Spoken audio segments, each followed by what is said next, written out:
welcome to The Explainer. So let's talk about a classic power user paradox, right? You've got one of the most powerful computers on the planet, but you've got nowhere to plug anything in. You went out, you got the incredible Mac Studio M3 Ultra. I mean, this thing is an absolute beast. But then you look at the back, and whoops, all 6 of those super fast Thunderbolt 5 ports are already taken up by your monitors.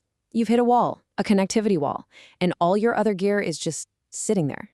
So the real problem here isn't just about adding more slots. No, it's about expanding your whole setup without, and this is key, without killing the performance you paid all that money for.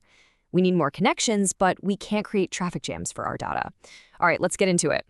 Okay, so before we even start looking at cool new gadgets to buy, we have to talk about the single most important thing, and that's bandwidth.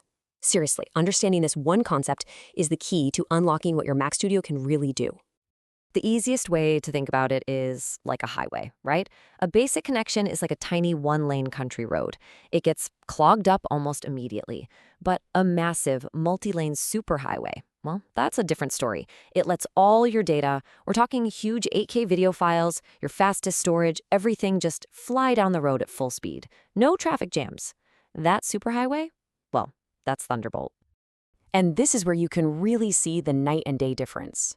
You know those cheap little USB-C hubs? They're sharing one single slow lane. We're talking maybe 5, maybe 10 gigabits per second.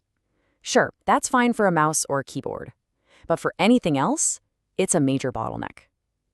A real Thunderbolt dock, on the other hand, is that dedicated superhighway he were talking about, giving you 40 or even up to 120 gigabits per second.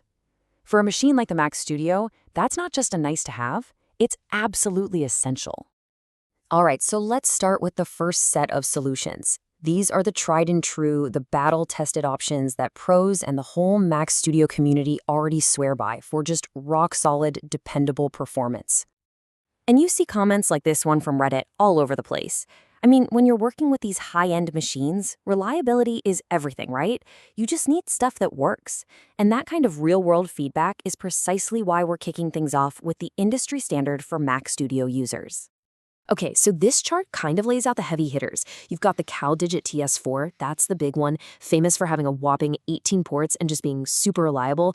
Honestly, it's the go-to for a lot of people. Then you've got the OWC dock, which is a fantastic choice if you're juggling a bunch of different Thunderbolt devices.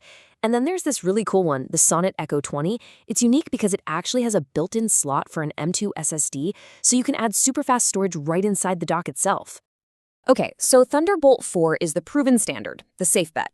But what if you want to really, truly match the insane potential of your M3 Ultra? Well, for that, we need to look to the future. And that's where the next generation, Thunderbolt 5, enters the picture.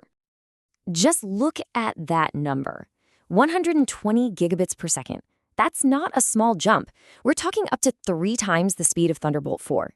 This is the kind of bandwidth you need when you're juggling multiple 8K video streams or moving massive project files in a matter of seconds, not, minutes. And here we have the first wave of docks that can actually use all that power.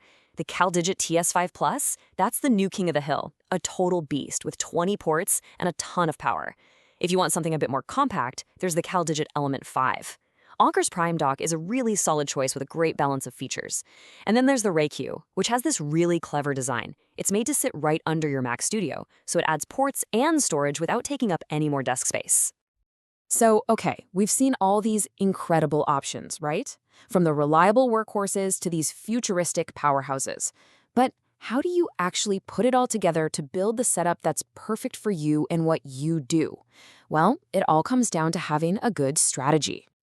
And this 4-step plan, it makes it super simple. First up, prioritize. Your fastest stuff, like your external SSDs, they go straight into your main Thunderbolt dock, no question. Second, distribute the load. Spread your other gear across different ports so you don't create one of those data traffic jams. Third, think about power. Make sure your dock can actually push enough juice to charge everything you've got plugged into it. And last but not least, think about the future. Try to get a dock with the ports you think you'll need tomorrow, not just the ones you need right now. And hey, before you even pull out your wallet, don't forget about these simple tricks. I mean, some of these cost you nothing. Your Mac Studio has a great HDMI 2.1 port built right in, so use it for one of your monitors. Boom, you just freed up a super valuable Thunderbolt port just like that. Or check if your monitors can be daisy-chained. That's where you plug your second monitor into your first one instead of back into the Mac. Seriously, these little wins can make a massive difference. Look, at the end of the day, all this talk about ports and docks, it isn't just a technical thing. It's about expanding your creative potential.